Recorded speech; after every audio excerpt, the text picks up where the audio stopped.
저는 아주 원론적이고 진짜 원론, 개론적인 이야기를 드릴까 합니다. 부처님이 뭐 깨달으신 분, 그죠? 각자, 그래서 붓다로 가시고, 불교란 명칭이 이미 거기서 나왔죠. 그래서 불교는 깨달음의 종교. 그러면 당연히 무엇을 깨달아야 되냐고요? 무엇을 깨달아야 돼요? 왜 깨달아야 되죠? 어떻게 깨달아야 되냐고요? 그런데 그에 대한 설명이 참 자세하지 않은 것 같더라고요. 한 10년 전에 하고 15년 전에 불교 신문에서 무엇을 깨달을 것인가 하는 그 지상 토론이 벌어져서 한 100회 연재가 되었습니다. 그야말로 100회 동안 별의별 이야기가 다 나왔습니다. 이야기가 쭉 나오다가 더 이상 깨달을 것 없다. 그죠? 깨달을 것 없다. 대개 동아시아 불교 전통에서는 깨달을 것 없습니다. 왜요? 모든 것이 만상이 다 진리이기 때문에 깨달을 것 없죠. 사실은 바꿀 것도 없다 이렇게 말한다. 그죠? 그러니까 불교를 처음 공부하려고 하는 발심한 분한테 깨달을 것 없다 하면 그것은 사실 충격입니다. 그죠? 무엇을 깨달아야 될까요? 그런데 어쨌든 제가 세 가지를 얘기할 겁니다. 무엇을 깨달을 것이고, 왜 깨달아야 되고, 어떻게 깨달아야 될 것인가. 그 전에 깨달음이라고 하는 말의 의미를 좀 이야기를 해야 될 것 같아요. 참 묘하게도 불교의 거의 모든 수로가, 사실 불교는 뭐 8만 4천 법문해서 수로가 말이 무진장 많습니다. 그 많은 말들이 전부 다 한자 용어예요.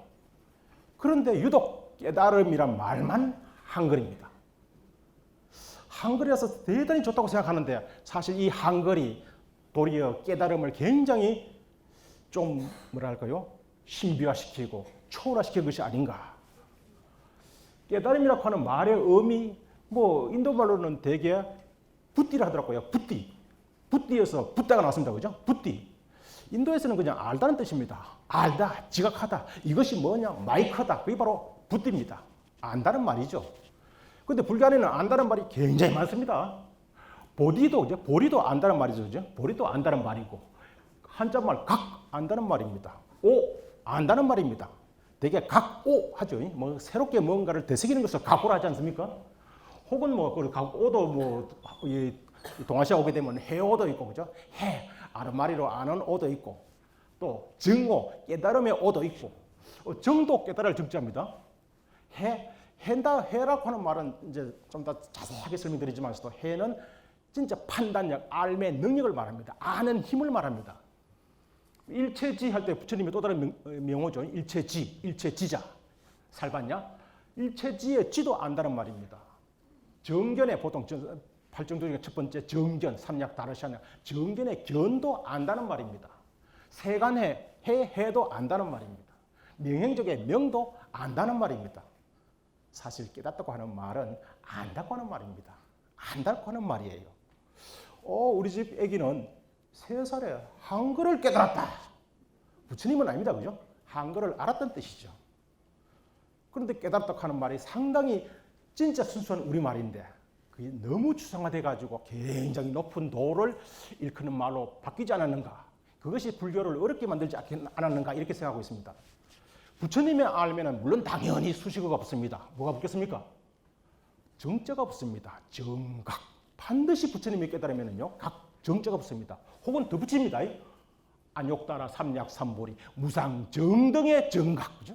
위 없이 높고 고르고 평등한 바른 깨달음. 수식어입니다.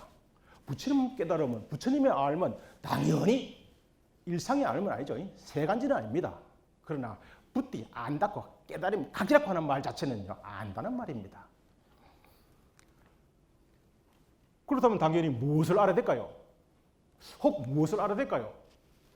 부처님은 무엇을 깨달았고 우리는 무엇을 깨달아야 할까요?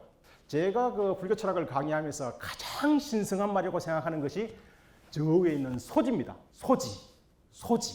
소지라고 하는 말은 대단히 성스러운 말이라서 사실 소지라고 번역하지 않습니다. 인도말 그대로 이념 이렇게 번역한데 전해야 이념.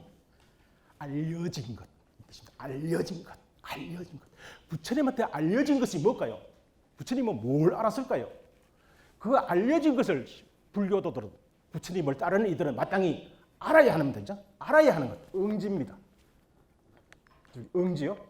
응지, 소지. 그러나 응지와 소지의 원어는 같습니다. 전해야. 그렇게 부처님이 무엇을 알았던가? 부처님은 무엇을 깨달았고 우리는 무엇을 깨달아야 할 것인가? 그러면 당연히 진리 나옵니다. 진리입니다. 진리. 근데 그 진리는 기독교에서도 진리를 말하고 마호메트에서도 진리를 말하고 같은 진리일까요? 물론 같은 진리는 아닙니다. 불교에서 진리는 뭘까요? 이제 여기 오게 되면 진짜 천차만별입니다. 각양각색입니다. 다 다릅니다. 저 보면 삼법인이 있네요. 바로 무상은 삼법인에 들어갑니다. 그죠? 재행무상, 재범무화. 부처님은 무화를 깨달으셨다. 어떤 분들은 진리 중에 진리, 사실은 저게 진리란 말이 한도 없습니다. 무화에는 진리란 말이 없습니다. 삼법인에 진리란 표현이 없습니다. 오로지 진리라고 하는 말이 들어간 것은 사성제입니다. 네 가지 거룩한 진리. 부처님은 사성제를 깨달으셨다. 사실 저것이 불교학의 토대입니다. 사성제를 깨달으셨다. 그런데 어떤 데서는요, 어떤 분들은 연기법을 깨달았다. 어떤 분들은요, 일체공, 일체계공, 반야바라밀대를 깨달았다. 어떤 분들은요, 임무와 아공, 법공, 일체가 공한 그 진실성, 바로 원성실성이라죠. 그 진실의 마음을 깨달았다. 혹은 뭐 동아시아 오게 되면 대개 봉각진성, 진짜 깨달음이야. 모든 우주 삼라만상의 바탕인 뭘 본마음이라 하기도 하고, 참마음이라 하기도 하고, 진성이라 하기도 하고, 뭐 일심이라 하기도 하고, 그죠? 바로 봉각진성을 깨달았다. 부처님의 깨달음 무엇일까요? 여기서 이제 혼돈이 벌어지죠. 진짜 혼돈이 벌어집니다. 어떤 데 가면은 자성을 찾아라, 그죠? 어떤 데 가면은 자성 없다. 없는 자성을 어떻게 찾습니까? 그렇게 말이 각각 다른 겁니다. 동아시아 불교, 우리 불교에 큰 영향을 끼쳤던, 특히 보조 진울 스님한테 큰 영향을 끼쳤던 주봉종밀의 서원 제전집 도서라는 책이 있는데요. 그 서문에서 비유라는 분이 이렇게 썼습니다. 마명과 용수 두 분은 다 같이 부처님의 경전을 널리 펼쳤지만 한 분은 공을 주장하고 한 분은 성을 주장했습니다. 해령과 신수 두 분이 달마의 시민을 전했지만 한 분은 돈을 주장했고 한 분은 점을 주장했습니다.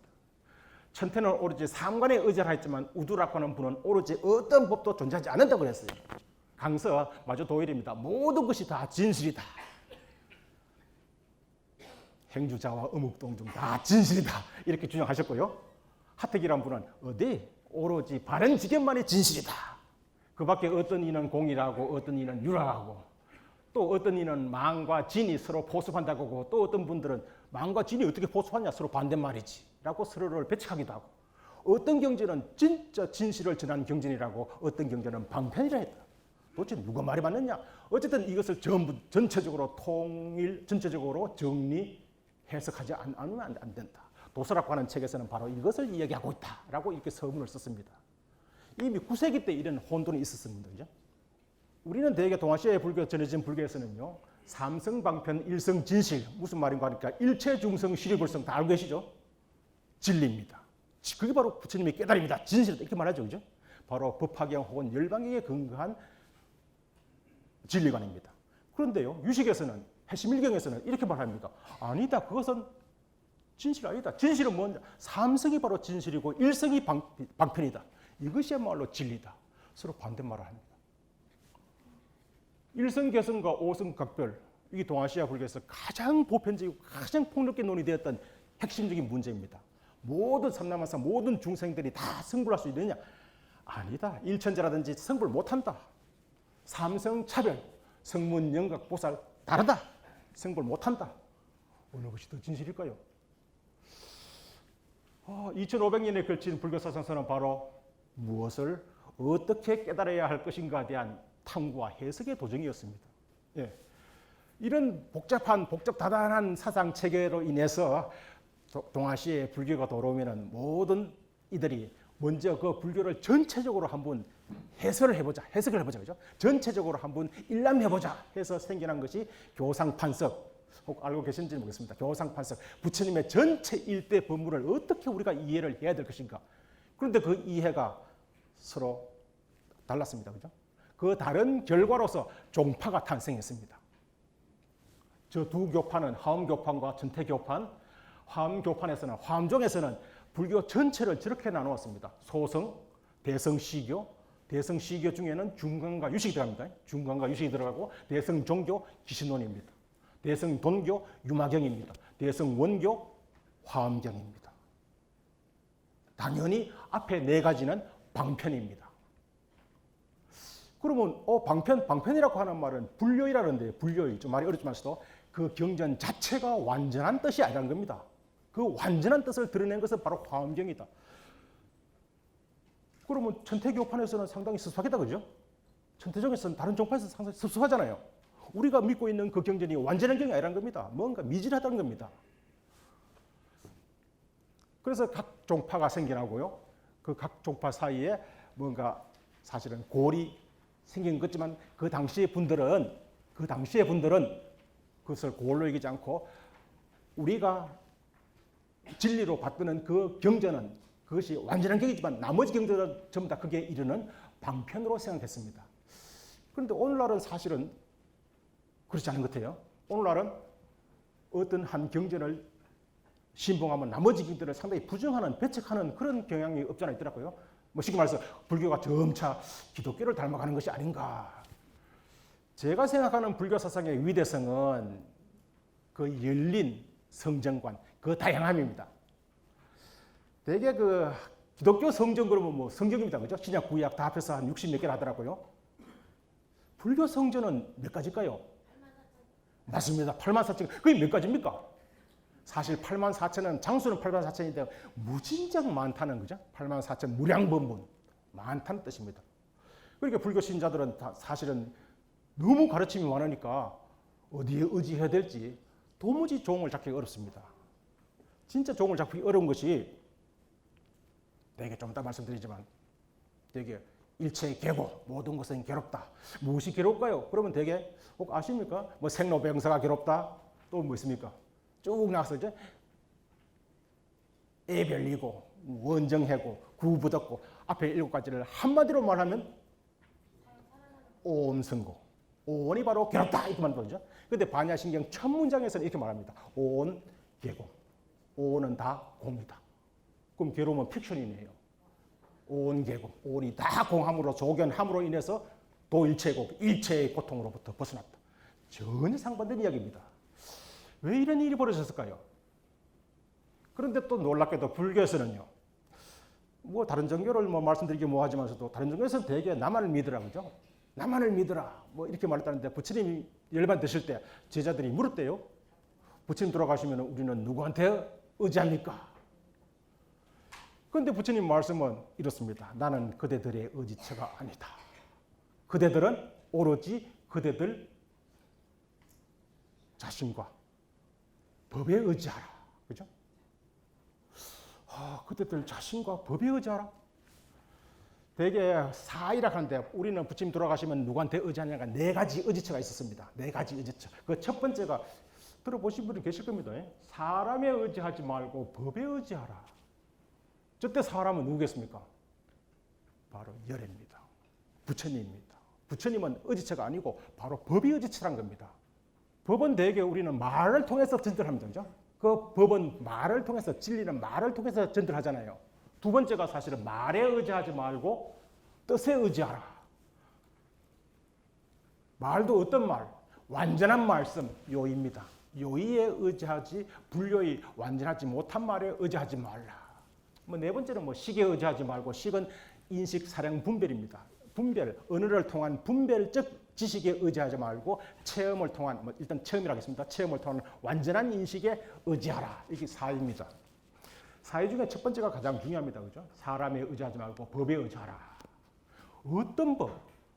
그래서 마침 대반열반경에서는 이러한 법문이 4대 교법이라고 하는 법문이 생겨나게 되었습니다. 제가 한번 읽어보겠습니다.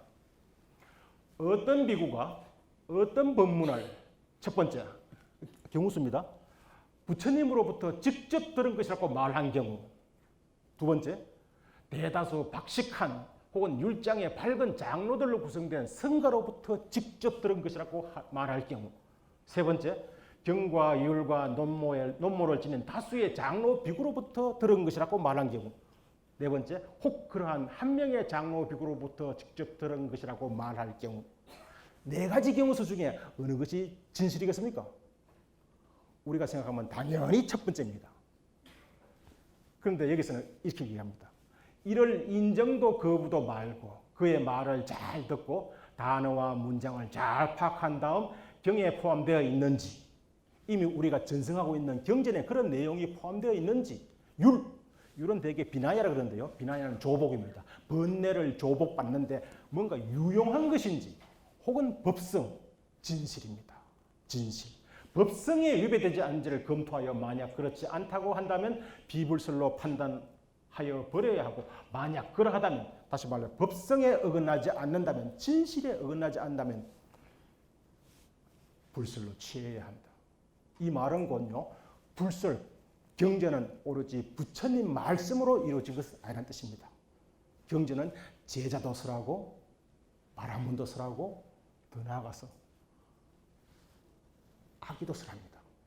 자바안경 후반부는 전부 다 아기들이 설한 겁니다. 누구든지 설할 수가 있어요. 진실에 부합하면 그것이 바로 불설이다. 이런 불설 정의가 생겨납니다. 불설 정의입니다. 경에 포함되어 있고 율을 드러내며 법성에 어긋나지 않으면 불설이다. 그래서 불설은, 부처님의 경전은 시대와 지역을 달리해서 끊임없이 생산되었습니다. 동아시아에 와서도 경전은 편찬되었습니다. 그죠? 혹 뭐 연구에 의하면 우리가 아는 동아시아에 와서 편찬된 경전은 무진적 많습니다. 무진적 많을 뿐더러 이미 위진 남북조 시대 그 목록만 한 권이 되었습니다. 우리가 아는 뭐 원각경, 능경 역시 동아시아에 와서 편찬되어진 경입니다. 그럼 그것은 비불설일까요? 불설이 아닐까요? 아닙니다. 당연히 불설로 편찬되어진 겁니다. 근데 요즘에 원 오리지널에서 원음, 부처님 직설, 원음. 원래 둥글 원자에 원음이라는 말은 있어도 오리지널에서 원래 할 때 원자 써서 원음은 없는 말입니다. 그런데 요즘에는 그 원음은 오로지 니카야만이 원음이고 초기 경전만이 원음이고 나머지 경전은 전부 다 사설이다. 이런 이야기가 행행하더라고요. 굉장히 사실 편협된 불교관이라 할 수 있겠습니다. 저 정의는 거의 모든 불교 교파, 종파에서 다 받아들입니다. 대단히 많은 경율론에서 저 문장을 찾아낼 수가 있습니다. 어쨌든 이런 이유로 인해 가지고 불교의 진리가 끊임없이 새로운 진리. 그렇다면 오늘날은요. 사실 오늘날에 맞는 새로운 진리가 사실은 필요할지도 모르겠습니다.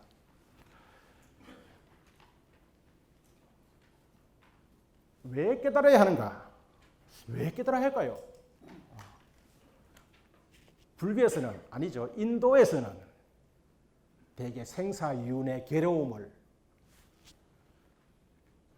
업에서 찾고요.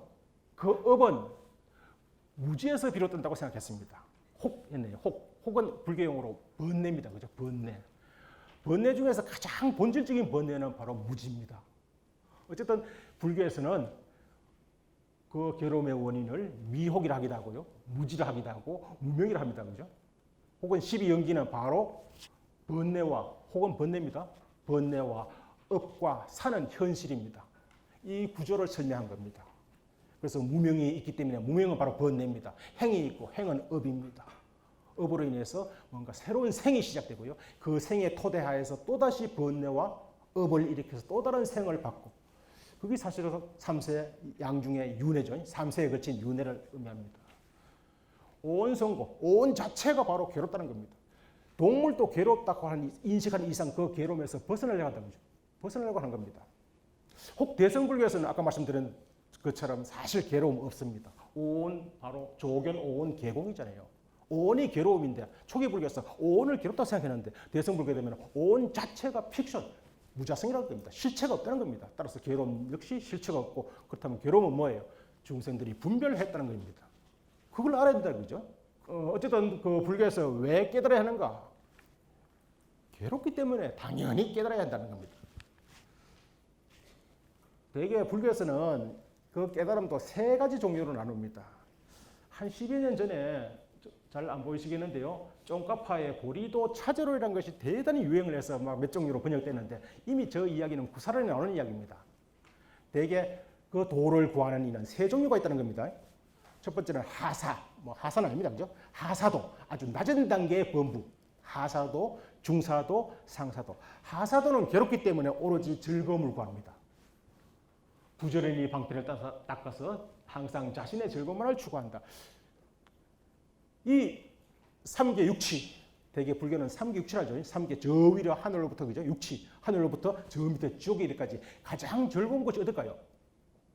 그럼 대개 인천이랍니다. 인천, 인간 세상과 하늘 세계.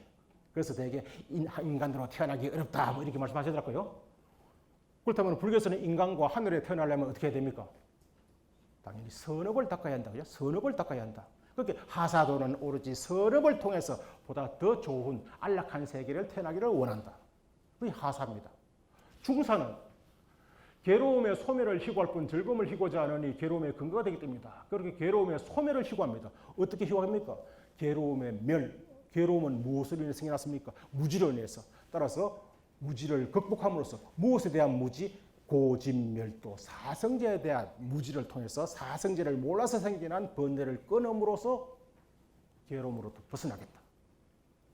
이 우리가 이른바 말하는 소성입니다. 그죠? 소성, 성문 소성입니다. 세 번째는 상사도는 항상 자신은 괴로워도 다른 이의 안락과 아울러 다른 이의 괴로움의 영원한 소멸을 부지런히 추구하는 이 다른 이의 괴로움은 자신의 것이라고 여기기 때문이다. 이건 보살도입니다.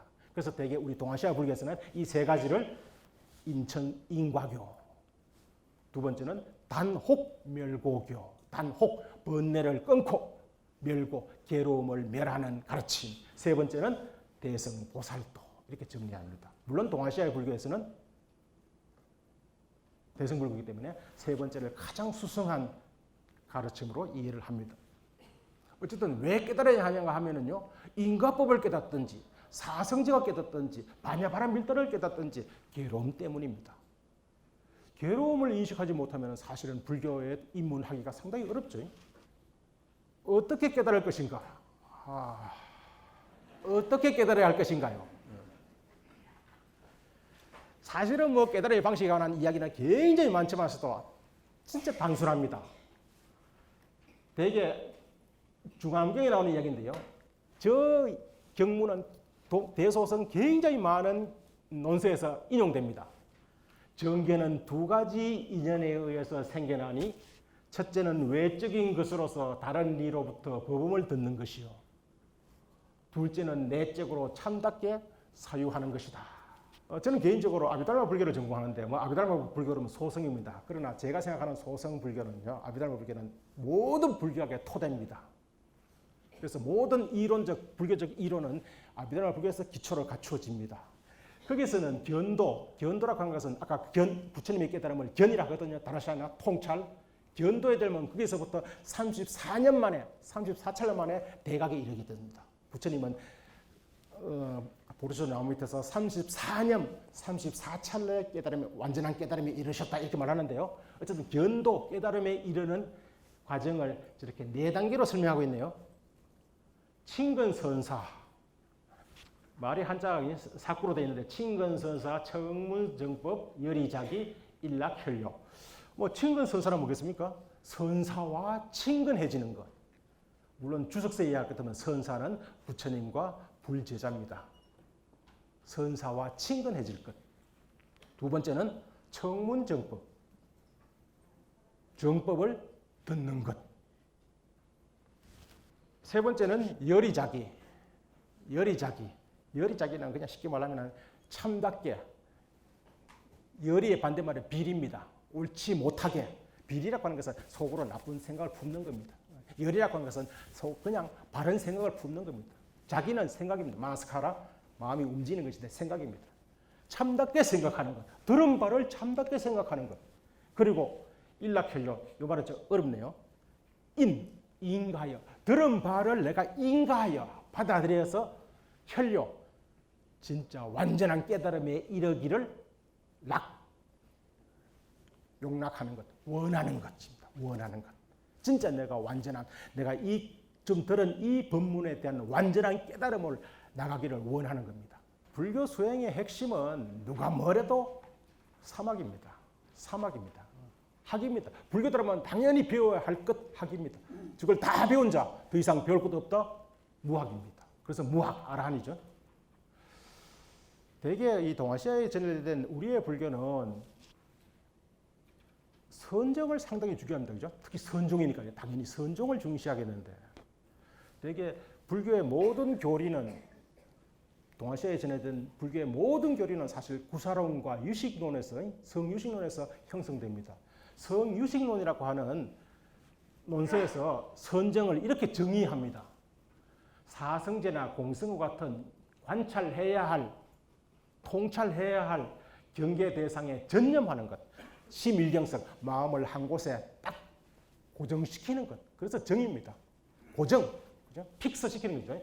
이것이 선정의 본질이며 그래야 올바른 판단, 즉 지혜의 토대가 되는 것, 이것이 선정의 작용이다. 선은 적어도 불교학에서 원론적으로 선은, 명상은 지혜의 토대입니다. 지혜를 일으키려면 선정을 닦아야 한다.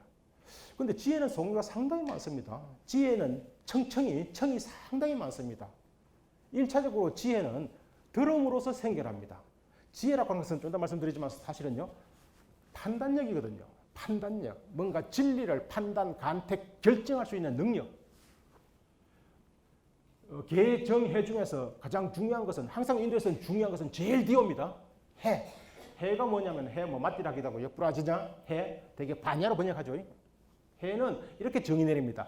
관찰해야 할 경계 대상에 대해 올바로 판단하는 것. 되게 한역수로서는 결택이라고 합니다. 결정적 판단 좋습니다. 판단. 이것이 지혜의 해의 본질이며 그리하여 의심을 끊는 것. 그래서 결단으로 되게 해석합니다. 지혜는 결단이다. 이것이 지혜의 작용이다.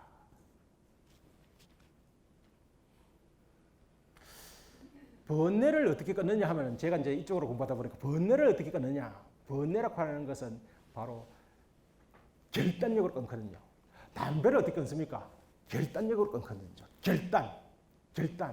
이때 결단력은요, 추호도 의심 없는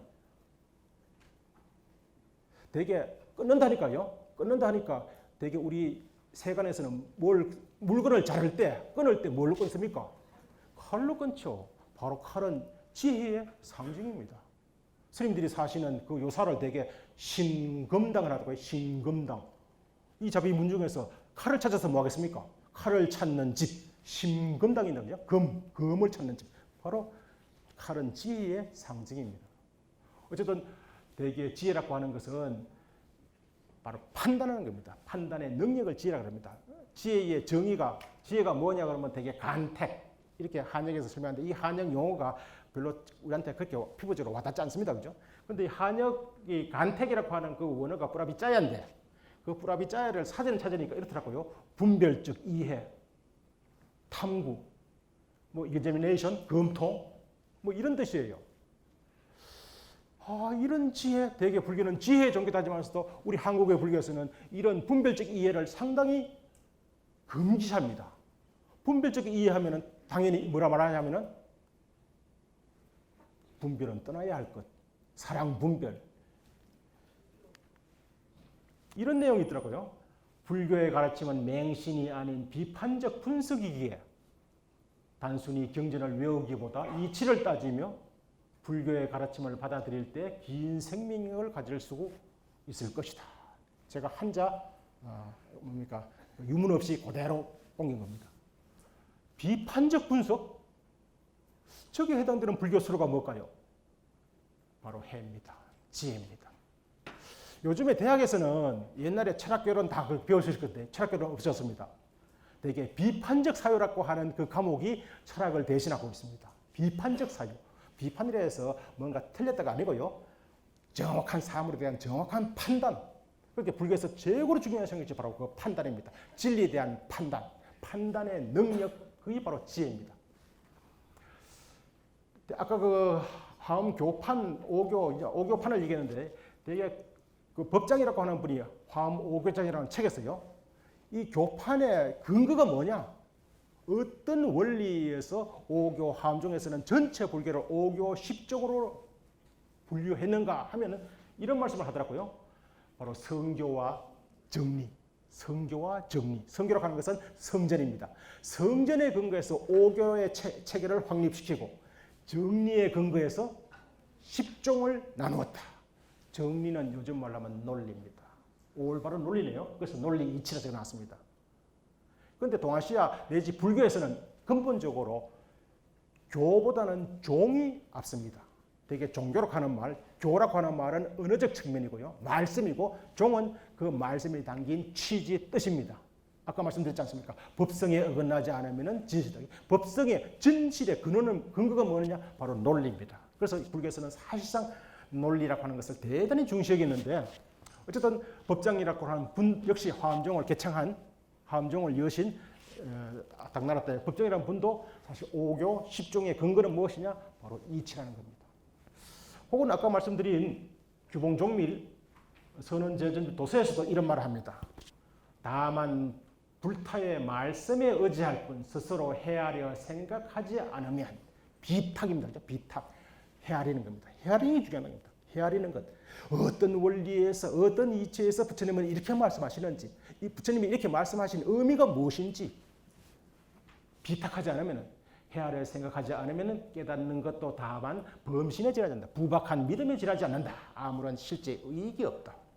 그렇게 불교를 주체적으로 뭐 좀 약간 유시가 말하면 반성적으로 내가 한번 음미를 해야 된다죠. 음미. 그것이 사실 사택입니다. 사택, 택, 판단입니다. 혹 열반을 또 다른 말로 택멸이다 하는데 택멸, 택멸. 택멸은 바로 간택력, 지혜의 판단에 의해서, 판단 능력에 의해서, 판단에 의해서 번뇌를 끊는 걸 말합니다. 부처님이든 그 불보살께서 갖고 계신 공덕, 되게 무루오온이라죠. 오온 아니면 뭐 우리 사실은 이거 다 예불문에서 수없이 아침마다 조아리는 그죠? 문장인데 5분 법신이라고도 하고요. 무루오온이라죠. 무루오온 공덕. 부처님이 갖고 계신 공덕 5가지. 개온, 정온, 해온, 해탈온, 해탈직연온. 그래서 향에 온누리에 퍼지는 향에 비유해서 개향, 정향, 해향, 해탈향, 해탈직연향. 사실은 불교를 왜 깨달아야 하는가? 바로 해탈을 위한 겁니다. 그렇다면 해탈하기 위해서는 바른 깨달음. 깨달음 뭐로요? 바로 해입니다.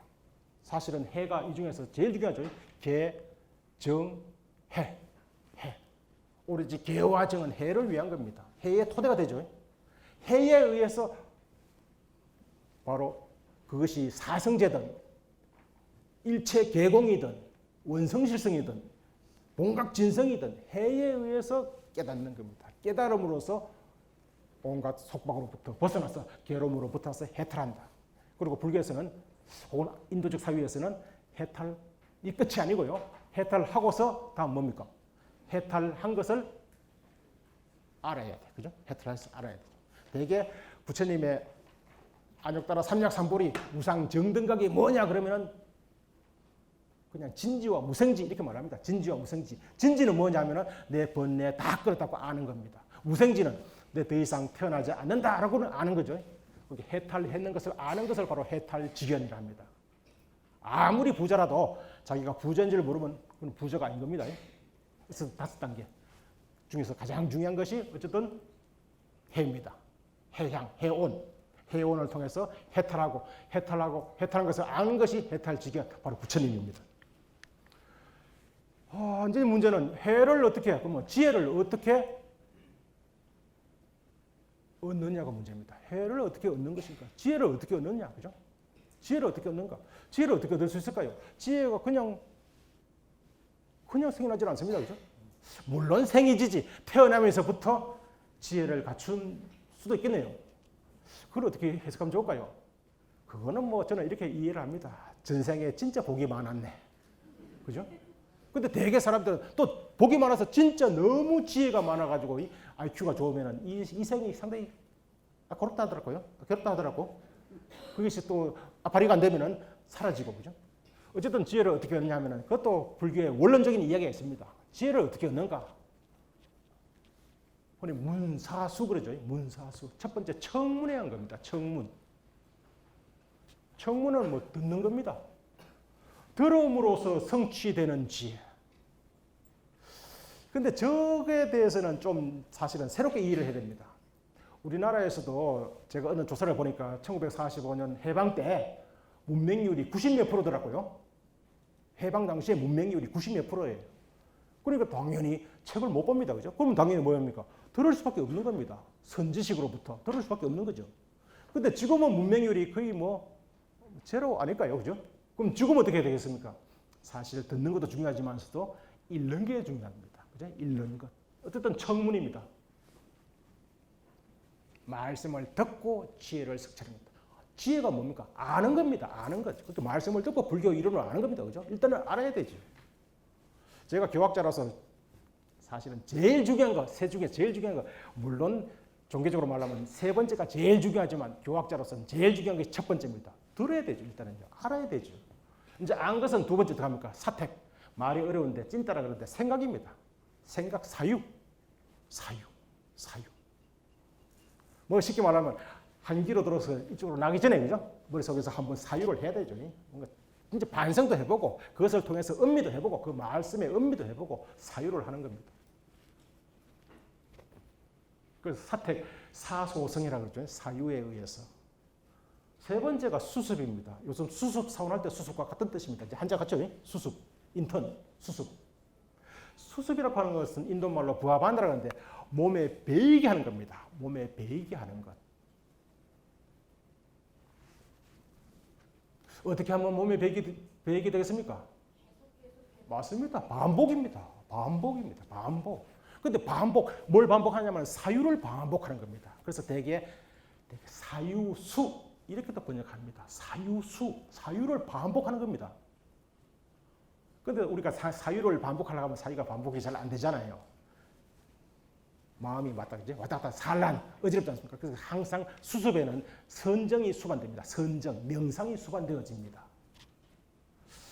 저는 이 설명을 되게 뭐 자전거 타는 것, 아니면 운전 좋습니다. 운전 면허가 없을 때는 운전 따려면 어떻게 합니까? 운전 교습이라고 하는 그 책을 봐야 되잖아요. 책을 보고 뭔가 읽고 이해를 할 겁니다. 근데 혹 이해가 안 될 수도 있겠네요. 그럼 그 원리도 생각해 봅니다. 이제 원리를 생각해 보고 그 다음에 어떻게 합니까? 그럼 운전할 수 있습니까? 못 할 겁니다. 혹시록 면허증을 딴다 할지라도요. 예컨대 한 30m 전방에서는 깜빡이를 좌회전하면 깜빡이를 해야 됩니다. 그죠? 근데 면허를 따고 나면 바로 잊어버립니다. 깜빡이 넣는 것도 잊어버린다. 그죠? 근데 한 10년, 20년 운전을 하게 되면 사실 생각도 안 하고 바로 깜빡이를 넣을 거예요. 이미 깜빡이 넣는다는 것이 몸에 배어 있거든요. 그래서 되게 경전에서는, 논에서는 이렇게 말합니다. 청문에 의지하는 것은 문소석에 문해에 의지하는 것은 마치 튜브에 의지해서 헤엄치는 것과 같다. 바로 말에 의지하는 겁니다. 그렇죠? 들은 말에 의지해서 지혜가 발동되는 겁니다.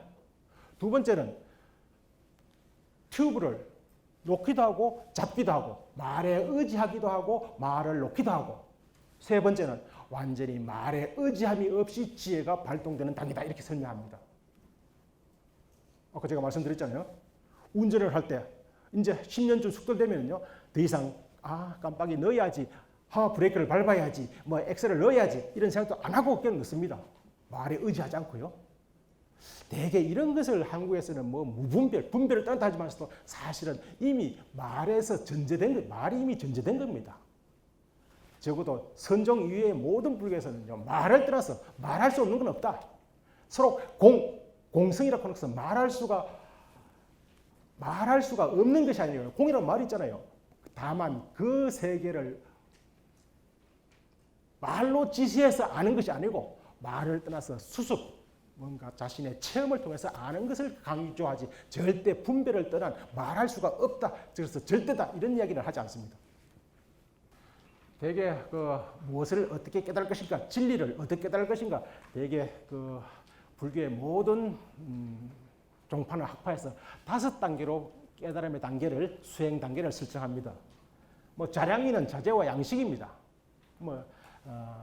준비 단계입니다. 예비적인 준비 단계. 쉽게 말하면 예비적인 준비 단계. 가행이는 본격적인 준비 단계. 그런 준비 단계를 거쳐서 이제 견도위, 되게 그 대승불교에서도요, 보살의 십지가 견도위에 해당됩니다. 환희지가 바로 견도위에 해당됩니다. 대소성 모든 불교는 이 5단계, 견도위가 바로 깨달음이죠. 통달위를 하기도 하고요. 견도위에서는 오로지 소송으로 말할 것 같으면 이지적인 번뇌, 뭔가 알지 못해서 생겨나는 번뇌, 예컨대 뭐죠, 무명이라든지 의심이라든지 뭐 이런 걸 끊습니다. 수도위에서는 바로 반복, 자기가 이미 습득한 진리를 반복하는 단계입니다. 반복함으로써 정의적인 번뇌, 탐욕이라든지 이런 것 씁니다. 소송에서는요. 그 다음에 이제 무학위는 더 이상 모든 번뇌를 끊어서 더 이상 끊을 것이 없는 단계. 뭐 제가 이 말씀을 드리는 것은 대개 아까 말씀드린 문, 사, 수, 청문과 다음에 사택, 생각과 다음에 수습은 자량이와 가행에 의해서 수행되어지는 것들입니다. 견도위라고 하는 것은 이미 깨달음의 세계거든요. 불교 공부 무엇이 문제인가? 이하는 없습니다. 이것은 이제 여기서 같이 이야기를 해볼까 하면서 이렇게 제목만 다뤄놨습니다. 불교 공부가 무엇이 문제겠습니까? 사실은 저도 교양불교대학이라든지 나가보는데 거기서도 중간과 유식을 배우고 다 배우거든요. 그분들은 학자가 아닌데 사실은 어떤 종지가 있으면은 국어입니다. 종지가 있으면은 진리 체계에서 제일 마지막에 해당되는 종지가 있으면 그 종지에 이르는 불교 교리를 당연히 종단에서는 편찬을 해야 되는 겁니다. 그래서 그 많은 이론을 시달리지 않고 그렇죠. 되게 이런 이야기를 하더라고요. 요새 그런 이야기가 굉장히 횡행하던데 저한테도 물어요. 윤회를 믿냐고. 그러니까 어떤 분들은 윤회는 원래 힌두교라서 그거는 불교가 아니다 이렇게 말하시는 분도 있고요. 또 어떤 저명한 또 학자분은 또 이렇게 말하더라고요. 윤회를 믿지 않으면 그건 불교도 아니다. 헷갈릴 수밖에 없습니다. 그죠? 최근에는 불교의 근본 바탕이 바로 무자성이다. 공안이냐. 그런데 자성을 찾는다고 하는 것은 이것은 삿된 사견이다. 우리도 동아시아 불교에서는 그죠? 우리가 처음 불교에서는 자성을 찾아라. 그때 자성은 바로 마음입니다. 자성을 찾아라. 그러니까 이 마음, 열애장 혹은 불성, 본각 이런 또 불교를 또 어떤 분들은 그건 부처님 직설도 아니고 그것은 도리어 불교를 기만하는 힌두교로부터 영향받은 것이다. 뭐 또 이런 말씀도 해요. 그 말씀조차도 사실은 상당히 듣기가 불편한 비유를 사용하시더라고요. 현양매구라고.